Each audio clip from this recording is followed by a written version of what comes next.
Hello to all of you. Myself Mahima Trivedi and very welcome back to this online platform Shivalik study अड्डा। आज का session आपके आने वाले एग्जाम के पॉइंट ऑफ व्यू से बहुत इंपॉर्टेंट होने वाला है। सो गाइस, यदि अभी तक आप लोगों ने चैनल को सब्सक्राइब नहीं किया है तो चैनल को सब्सक्राइब कर दीजिए और इस सेशन को ज़्यादा से ज़्यादा लाइक और शेयर कर दें।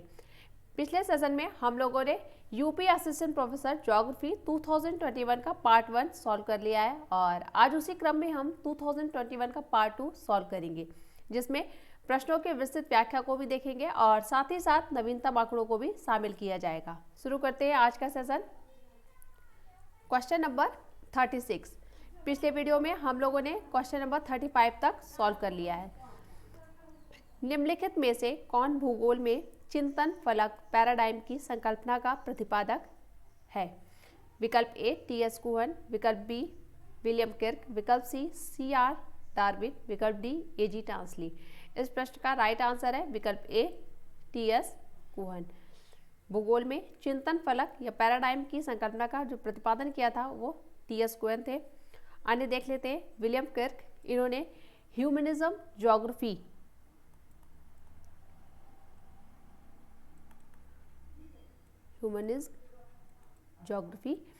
की ओर इन्होंने ध्यान आकर्षित किया था, उसका श्रेय विलियम किर्क को जाता है। ए.जी. टांसले ने 1935 में इकोसिस्टम पारिस्थितिक तंत्र का इकोसिस्टम शब्द का प्रयोग किया था। आगे बढ़ते हैं। Question number 37।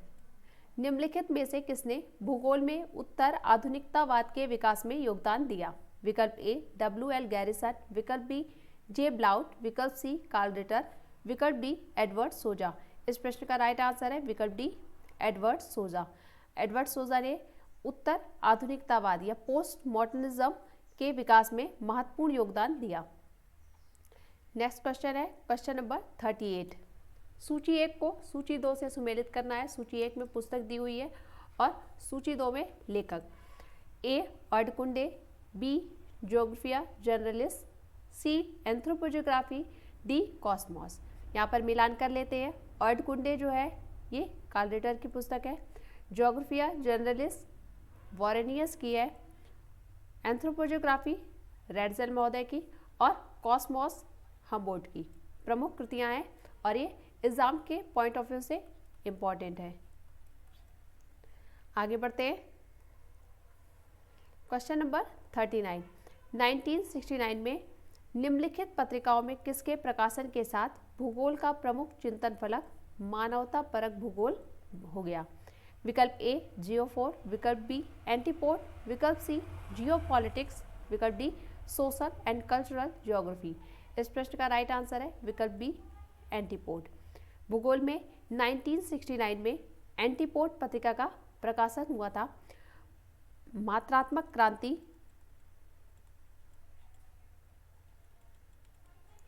और प्रत्यक्षवाद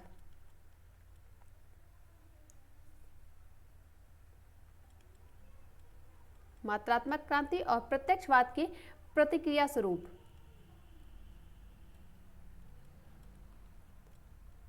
एंटीपोड पत्रिका का प्रकाशन हुआ।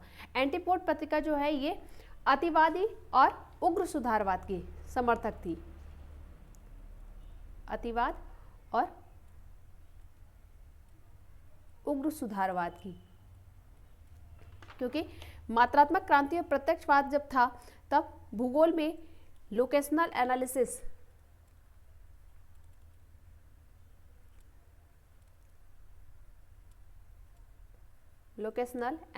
पर ज़्यादा जोर दिया जा रहा था।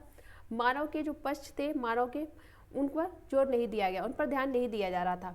इस प्रकार से जो एंटीपोड पत्रिका थी इसने मानव के प्रमुख पक्ष को ध्यान दिया, जैसे असमानता, प्रजातीयता है, लिंग भेद, ऊंच नीच, अपराध, भेदभाव जैसी कुरीतियों को उखाड़ फेंकने की समर्थक थी ये पत्रिका। इस पत्रिका का प्रकाशन भूगोल में 70 दशक में 1969 में हुआ। आगे देखते हैं। Question number 40। प्रसिद्ध निबंध exceptionalism in geography a methodological examination किसके द्वारा लिखा गया था? विकल्प ए एफ के सेपर द्वारा, विकल्प बी J.H. पीटरसन द्वारा, विकल्प सी डी ग्रेगरी द्वारा, विकल्प डी एल गुल्के द्वारा। इस प्रश्न का सही आंसर है विकल्प ए एफ के सेफर द्वारा। एफ के सेफर द्वारा ये प्रसिद्ध निबंध exceptionalism in geography a methodological examination लिखा गया। आगे देख लेते हैं क्वेश्चन नंबर 41। निम्नलिखित में से कौन सा भूगोलवेत्ता पर्यावरण निश्चयवाद का समर्थक नहीं था? विकल्प ए W.M. डेविस, विकल्प बी एल्सवर्थ हंटिंगटन, विकल्प सी E.C. सैम्पल, विकल्प डी जीन ब्रूस। इस प्रश्न का राइट आंसर है विकल्प D gene Bruce. Gene Bruce जो थे ये फ्रांसीसी भूगोलवेत्ता थे और इन्होंने संभववाद विचारधारा का समर्थन किया था। यहाँ पर पूछ रहा है पर्यावरण निश्चयवाद, इन्वायरमेंटल डिटर्मिनिज्म। इस जो विचारधारा थी, ये विचारधारा, इस विचारधारा का प्रारंभ जो है शुरुआत हुई थी वो जर्मनी में हुई थी और जर्मन भूगोलवेत्ता इसके प्रमुख समर्थक रहे हैं। आगे देखते हैं क्वेश्चन नंबर 42। निम्नलिखित विद्वानों में से किसने नगर विकास की 7 अवस्थाओं को प्रस्तुत किया? विकल्प ए जैक पी गिब्स, विकल्प बी लेविस ममफोर्ड, विकल्प सी ग्रिफिथ टेलर, विकल्प डी W.R. थॉमसन। इस प्रश्न का राइट आंसर है विकल्प सी ग्रिफिथ टेलर। ग्रिफिथ टेलर ने नगर विकास की 7 अवस्थाओं को प्रस्तुत किया या बताया था, जबकि लेविस ममफोर्ड ने नगर विकास की 6 अवस्थाओं का वर्णन किया है। आगे देखते हैं क्वेश्चन नंबर 43। भारत में स्मार्ट सिटी मिशन की शुरुआत कब की गई? विकल्प ए 2014, विकल्प बी 2015, विकल्प सी 2016, विकल्प डी 2017। इस प्रश्न का राइट आंसर है विकल्प बी 2015 में। 2015 में भारत में स्मार्ट सिटी मिशन लॉन्च किया गया था। नेक्स्ट क्वेश्चन है क्वेश्चन नंबर 44। जीवन शैली के रूप में नगरीकरण की अवधारणा किसने विकसित की? विकल्प ए लुइस विर्थ, विकल्प बी फिशर, विकल्प सी लोनिस कोशर, विकल्प डी है इसमें से कोई नहीं। इस प्रश्न का राइट आंसर है विकल्प ए लुइस विर्थ। लुइस विर्थ ने भूगोल में जीवन शैली के रूप में नगरीकरण की अवधारणा का प्रतिपादन या विकसित किया था उसे। आगे देख लेते हैं क्वेश्चन नंबर 45। संयुक्त राष्ट्र के आकलन के अनुसार निम्नलिखित देशों में किसमें जनसंख्या की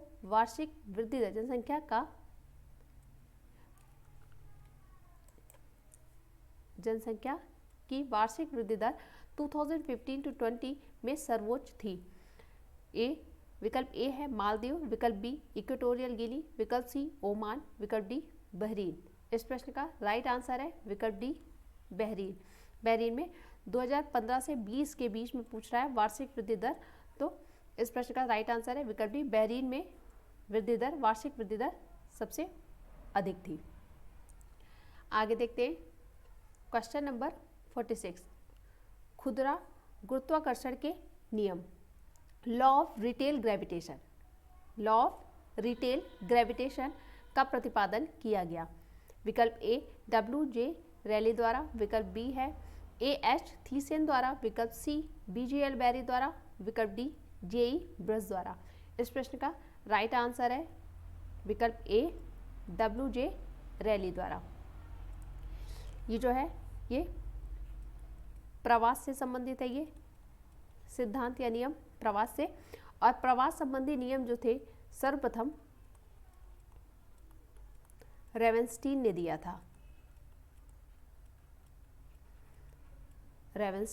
था। और यहाँ पर पूछ रहा है लॉ ऑफ रिटेल ग्रेविटेशन या खुदरा गुरुत्वाकर्षण का नियम, ये W.J. रैली द्वारा प्रतिपादित किया गया था। आगे देखते हैं क्वेश्चन नंबर 47। सूची 1 को सूची 2 से सुमेलित कीजिए तथा कूट से सही उत्तर चुनिए। सूची 1 में संकल्पना दी हुई है और सूची 2 में प्रतिपादक दिए हुए हैं। ए है नगर प्रदेश, बी अम्लैंड, सी पृष्ठ प्रदेश, डी नगरीय क्षेत्र। यहाँ पर मिलान कर लेते हैं। नगर प्रदेश नगर प्रदेश जो है ये डिकिंसन का है। नगर प्रदेश जिसे सिटी रीजन इंग्लिश में कहेंगे सिटी रीजन जो है डिकिंसन महोदय का है। अम्बलैंड आंद्रे एलेक्स का। पृष्ठ प्रदेश या हिंटरलैंड जिसे कहते हैं वो ग्रीन। और नगरीय क्षेत्र अर्बन फील्ड स्मिल्स का, ये स्मिल्स है,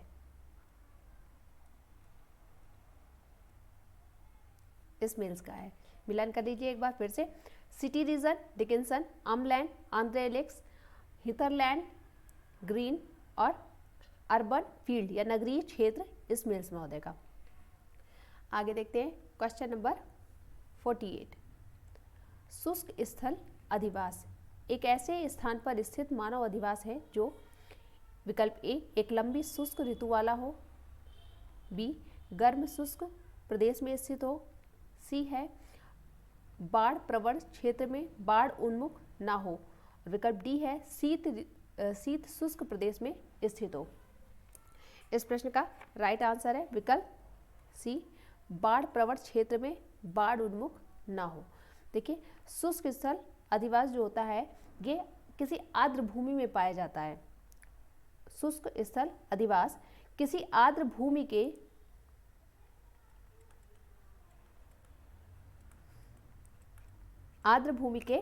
शुष्क भाग में स्थित जो बस्तियां होती हैं, आर्द्र भूमि के शुष्क भाग में स्थित बस्तियां जो होती हैं स्थित होती है उन्हें शुष्क स्थल अधिवास या शुष्क स्थल बस्तियां कहते हैं। ऐसे क्षेत्र कहाँ ऐसे जो अधिवास होते हैं कहाँ पाए जाते हैं? मुख्य रूप से डेल्टाई क्षेत्रों में।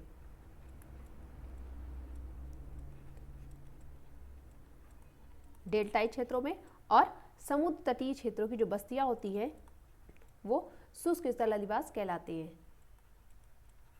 समुद्र तटीय बस्तियां। आगे देखते हैं क्वेश्चन नंबर 49। विश्व के कृषि प्रदेशों के सीमांकन में डी विटल्सी ने 1936 द्वारा निम्नलिखित कारकों में किसका प्रयोग नहीं किया था?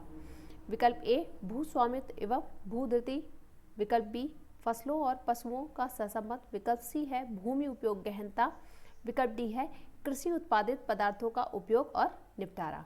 इस प्रश्न का राइट आंसर है विकल्प ए भूस्वामित्व और भूधृति। 1936 में डी विटल्सी ने सर्वप्रथम विश्व को 13 कृषि प्रदेशों में वर्गीकृत किया था और उनके कुछ क्राइटेरिया थे जिनके आधार पर उन्होंने 13 कृषि प्रदेशों को बांटा था।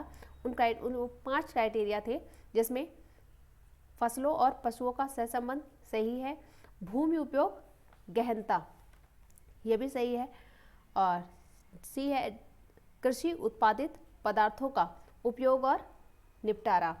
इसके अलावा जो और है वो लिख लेते हैं यहाँ पर हम। कृषि कार्य में सहायक यंत्रों उपकरणों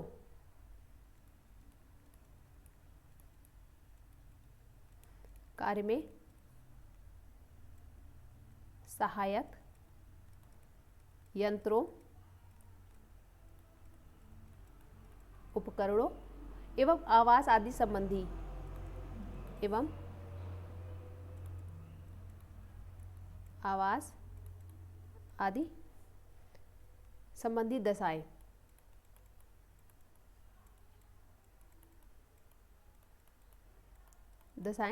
और एक और है कृषि की उत्पादन विधि।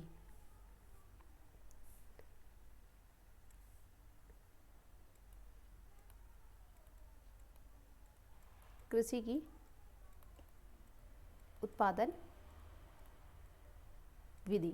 ये जो 5 थे ये क्राइटेरिया, इनके आधार पर इन्होंने विटल्सी महोदय ने 1936 में सर्वप्रथम विश्व को 13 कृषि प्रदेशों में बांटा था। नेक्स्ट क्वेश्चन है क्वेश्चन नंबर 50। सूची 1 को सूची 2 से सुमेलित करना है। सूची 1 में कृषि के प्रकार दिए हुए और सूची 2 में देश दिया हुआ है। ए है गहन निर्वाह कृषि, बी वाणिज्यिक बागायनी कृषि, सी वाणिज्यिक डेयरी कृषि और डी है बाजारोन्मुख बागाती कृषि। यहाँ पर मिलान कर लेते हैं।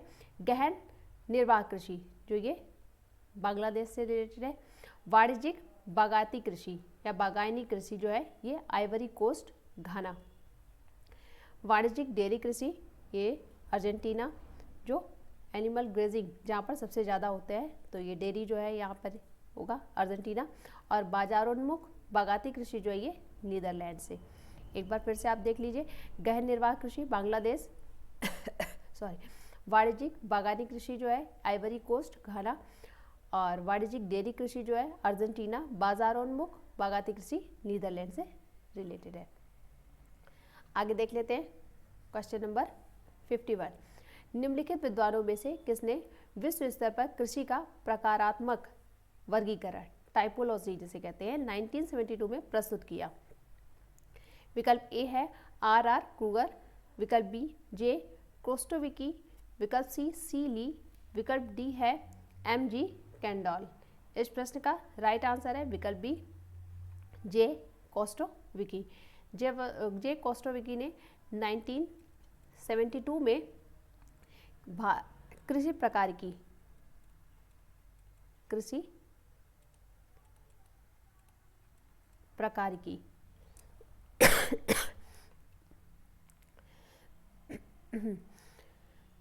विश्व क्या पूछा यहाँ पर, निम्नलिखित विद्वानों में से किसने विश्व स्तर पर, हाँ जे क्रोस्टोविकी ने 1972 में विश्व स्तर पर कृषि का प्रकारात्मक वर्गीकरण या कृषि प्रकार की जिसे कहते हैं एग्रीकल्चर टाइपोलॉजी प्रस्तुत किया था। और भारत के संदर्भ में हम देख लेते हैं, भारत के संदर्भ में डॉक्टर B.L. शर्मा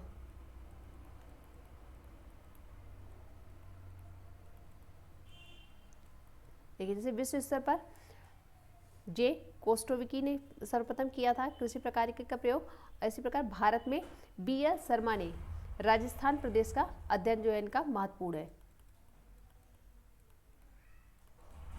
राजस्थान प्रदेश का।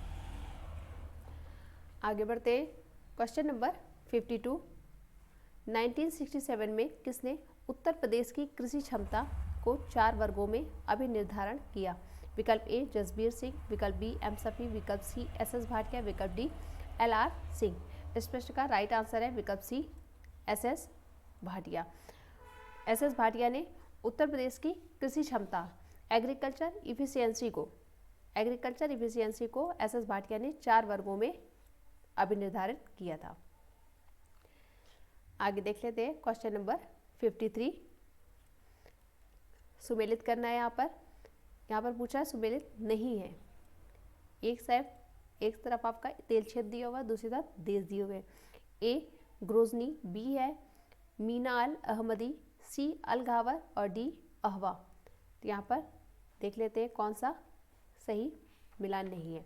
ग्रोजनी रूस सही है, मीना अल अहमदी कुवैत ये भी सही है, अल घावर जो है ये गलत है, ये इराक में नहीं है, ये तेल क्षेत्र जो है ये सऊदी अरब में है।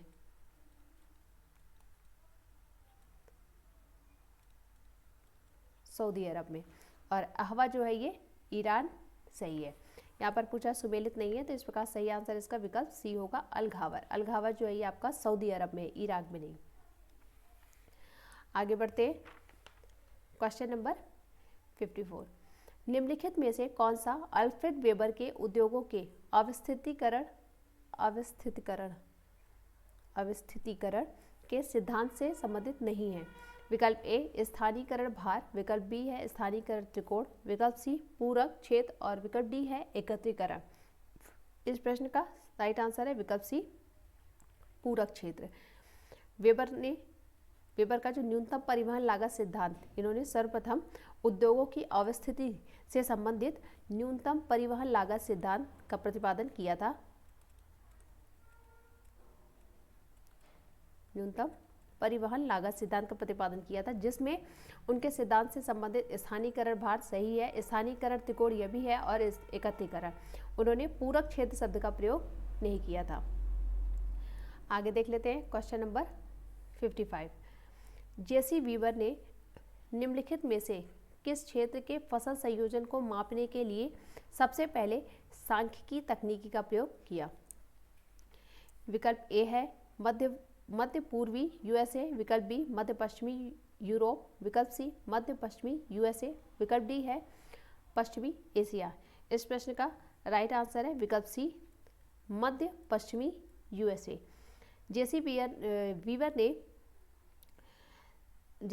ने फसल संयोजन, क्रॉप कॉम्बिनेशन जिसे कहते हैं, फसल संयोजन या क्रॉप कॉम्बिनेशन में सांख्यिकी तकनीकी का प्रयोग किया था और इनका जो क्षेत्र था वो था वेस्ट यूएसए। क्षेत्र था उनका मध्य पश्चिमी, मिडिल वेस्ट यूएसए इनका क्षेत्र था और इन्होंने 1954 में इस सांख्यिकी का प्रयोग किया था। 1954 में सांख्यिकी का प्रयोग किया था। आगे बढ़ते हैं।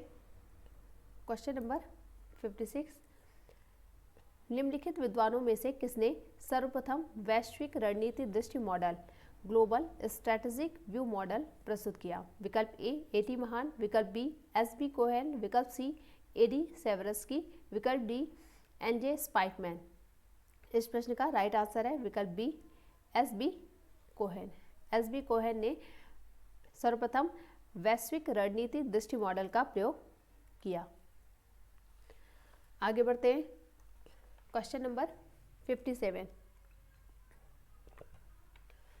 क्वेश्चन है स्पेंसर एवं थॉमस द्वारा विश्व में प्रथम एवं द्वितीय क्रम के कितने सांस्कृतिक प्रखंड, कल्चरल रेल्म प्रस्तुत किए गए हैं?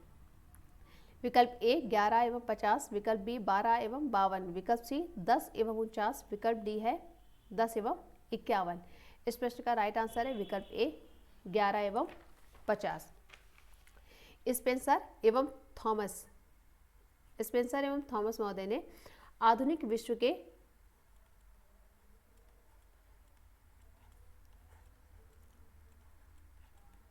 आधुनिक विश्व के 11 दिया है 11 सांस्कृतिक मंडल, 11 संस्कृति मंडल, 50 संस्कृति परिमंडल,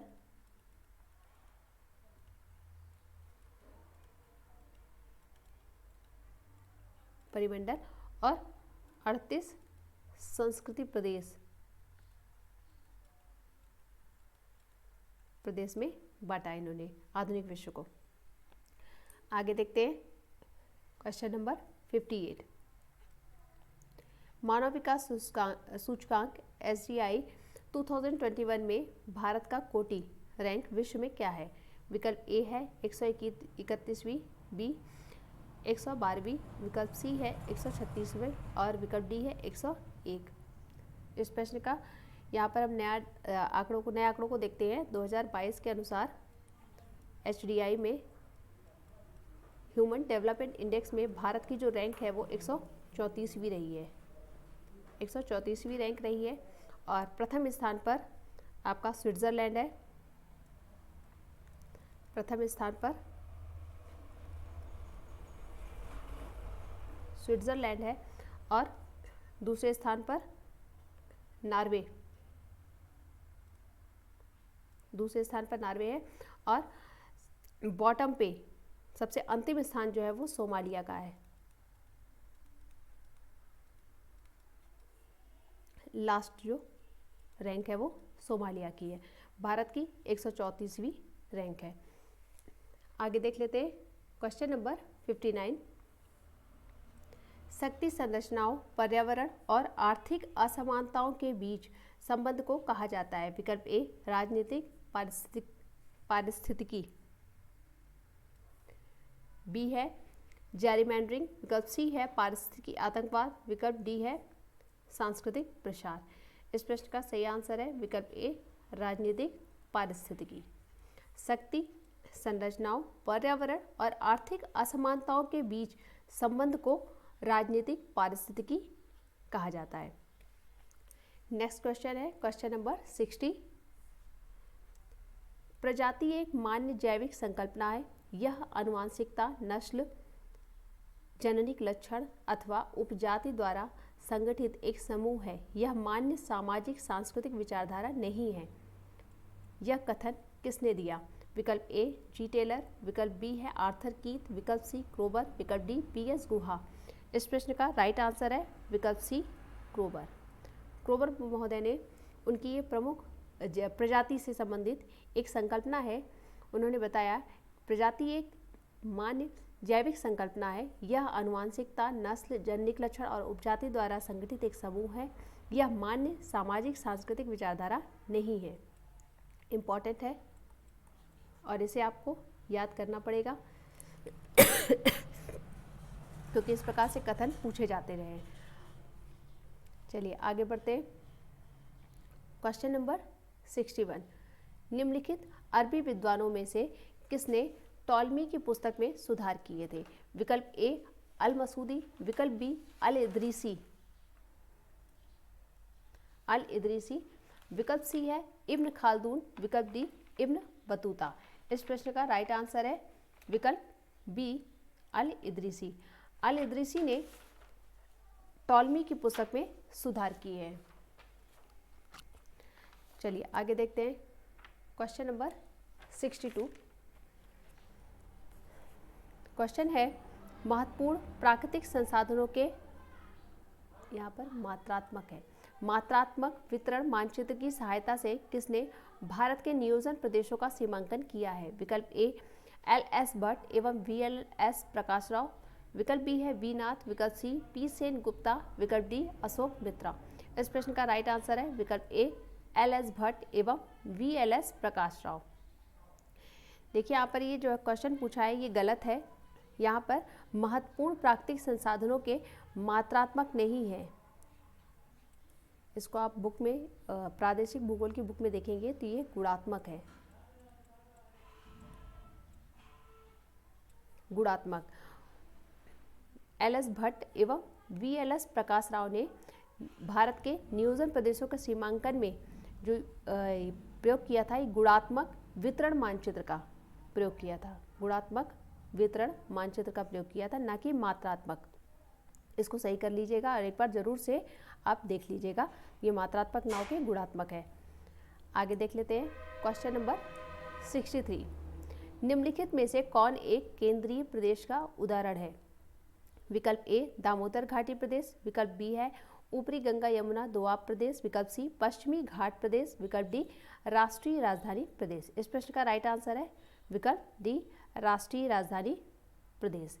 नेशनल कैपिटल रीजन, नोडल प्रदेश, यहाँ पर केंद्रीय प्रदेश का मतलब है नोडल प्रदेश। नोडल प्रदेश क्या होता है? एक ऐसे कार्यात्मक इकाई या क्षेत्र, ऐसे कार्यात्मक इकाई या क्षेत्र जो अपने चारों ओर परिधीय क्षेत्र से ट्रांसपोर्ट नेटवर्क से जुड़ा हो,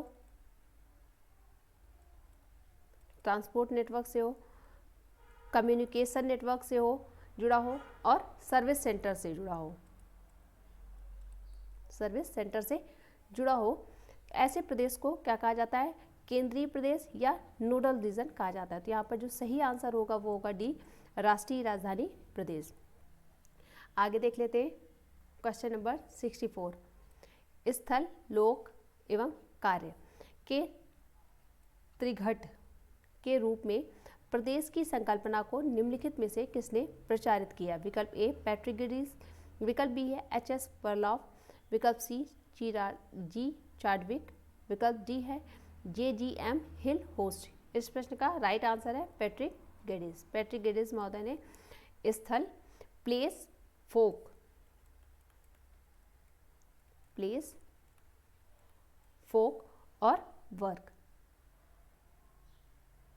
प्लेस, फोक और वर्क के त्रिघट के रूप में प्रदेश की संकल्पना को प्रचारित किया था या प्रतिपादित किया था। आगे बढ़ते हैं। Question number 65,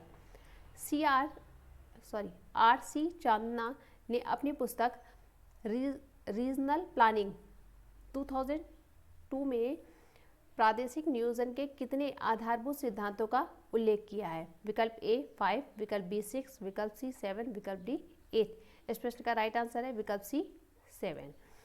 R C Chandna ने अपनी पुस्तक रीजनल प्लानिंग 2002 में प्रादेशिक नियोजन के जो आधारभूत सिद्धांत थे उनको 7 सिद्धांतों का उल्लेख किया है अपनी पुस्तक में। आगे देख लेते हैं क्वेश्चन नंबर 66। सूची 1 को सूची 2 से सुमेलित करना है। सूची 1 में संकल्पना दी हुई है और सूची 2 में विद्वान। ए है आदिवासी पदानुक्रम, बी क्षेत्रीय विश्लेषण, सी है विकास ध्रुव सिद्धांत, डी आर्थिक वृद्धि की अवस्थाएं। यहाँ पर मिलान कर लेते हैं। देखिए आदिवासी पदानुक्रम जो है ये वॉल्टर क्रिस्टॉलर का है। आदिवासी जिसे हम सेटलमेंट हायरार्की कहते हैं, ये क्या है? सेटलमेंट हायरार्की वॉल्टर क्रिस्टॉलर का है। क्षेत्रीय विश्लेषण रीजनल एनालिसिस जो है ये वॉल्टर इजार्ड का है। रीजनल एनालिसिस वॉल्टर इजार्ड का है। सी दिया है विकास ध्रुव सिद्धांत, ग्रोथ पोल थ्योरी जो है ये पेरॉक्स की है। एफ पूरा पेरॉक्स की है। और आर्थिक वृद्धि की अवस्थाएं स्टेजेस ऑफ इकोनॉमिक ग्रोथ जो है W रोस्टोव महोदय की है। एक बार फिर से आप इसे देख लीजिए। आदिवासी पदानुक्रम settlement hierarchy Walter Christaller, regional analysis क्षेत्रीय विश्लेषण वॉल्टर इजार्ड, विकास ध्रुव सिद्धांत ग्रोथ पोल थ्योरी जो है ये एफ पेरॉक्स की है और आर्थिक वृद्धि की अवस्थाएं W रोस्टोव की है। आगे देखते हैं हम क्वेश्चन नंबर 67। प्रदर्शक भिन्न 1:50,000 पर बने एक मानचित्र को 2 गुना बड़ा किया गया है। विस्तारित मानचित्र का मापक क्या होगा? विकल्प ए 1:50,000, विकल्प बी है 1:25,000, विकल्प सी है 1:1 लाख, विकल्प डी है 1:10,000। इस प्रश्न का राइट आंसर है विकल्प बी 1:50,000। देखिए मानचित्र को यहाँ पर दे रहा है 1:50,000 पे बना हुआ मानचित्र है।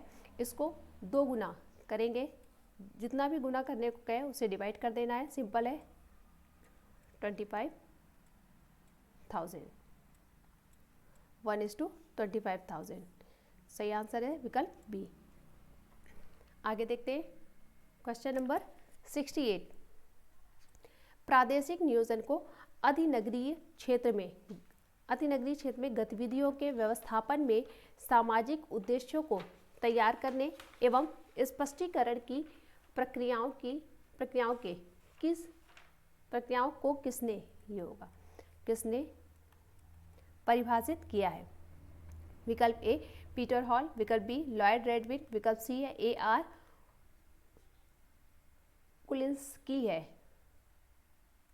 कुलिंस्की और विकल्प डी है जॉन फ्रीडमैन। इस प्रश्न का राइट आंसर है विकल्प डी जॉन फ्रीडमैन।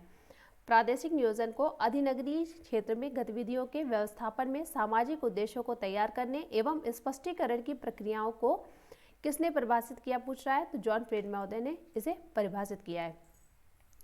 आगे देख लेते हैं क्वेश्चन नंबर 69। निम्नलिखित में कौन सुमेलित नहीं है? सूची 1 में आपका जनजातीय समुदाय दिया हुआ है, सूची 2 में क्षेत्र दिए हुए हैं। विकल्प ए है किर्गिज मध्य एशिया, सही है। विकल्प बी है बुशमैन सूडान, बुशमैन जो है सूडान में नहीं है, कालाहारी मरुस्थल में।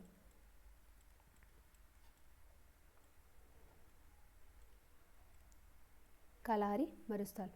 और मसाई जो है पूर्वी अफ्रीका का सवाना खास प्रदेश, सही है। पिग्मी कांगो बेसिन ये भी सही है। यहाँ पर पूछा सुमेलित नहीं है, तो इस प्रश्न का सही आंसर जो है विकल्प बी होगा। बुशमैन सूडान में नहीं बल्कि कालाहारी मरुस्थल में पाए जाते हैं। आगे बढ़ते हैं क्वेश्चन नंबर 70। आज के सेशन का ये सबसे अंतिम प्रश्न है। सूची 1 को सूची 2 से सुमेलित करना है। सूची 1 में झील दी हुई है और सूची 2 में आपका भारत में उनकी अवस्थिति बताई गई है। विकल्प ए है साला झील, बी चांदुबी झील, सी है भृगु झील, डी उमियन झील। यहाँ पर मिलान कर लेते हैं। साला झील जो है ये अरुणाचल प्रदेश में है, चांदुबी झील असम राज्य में, भृगु झील हिमाचल प्रदेश में और उमियान झील जो है ये मेघालय में स्थित है। एक बार फिर से देख लीजिए। साला झील अरुणाचल प्रदेश, चांदुबी झील जो है असम, भृगु झील हिमाचल प्रदेश और उमियाम झील जो है ये मेघालय में स्थित है। आज का वीडियो यहीं पर समाप्त करते हैं। उम्मीद है आप लोग को वीडियो पसंद आ रही होगी और मेरे साथ वीडियो में अंत तक बने रहने के लिए धन्यवाद। मिलते हैं नेक्स्ट वीडियो में, तब तक के लिए थैंक यू।